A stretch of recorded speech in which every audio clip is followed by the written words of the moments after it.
Hei hi a pu nia. Hei hi ama ania. An ol thong dun hle ni. Ala ol thong bik ring ani sa.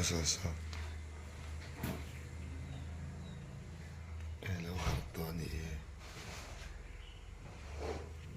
Ka chong ri ya sa bik lut to ko mo.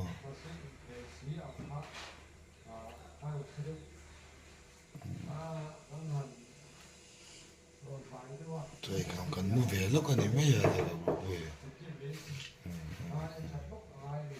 mua mồi chín xin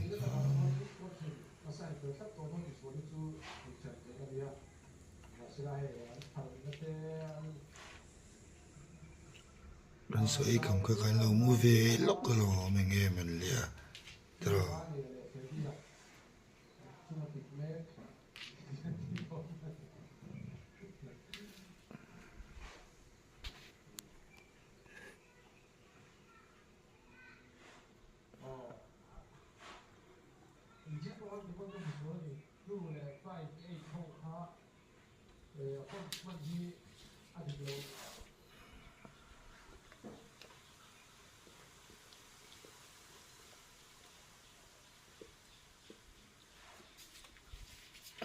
thôi chơi mày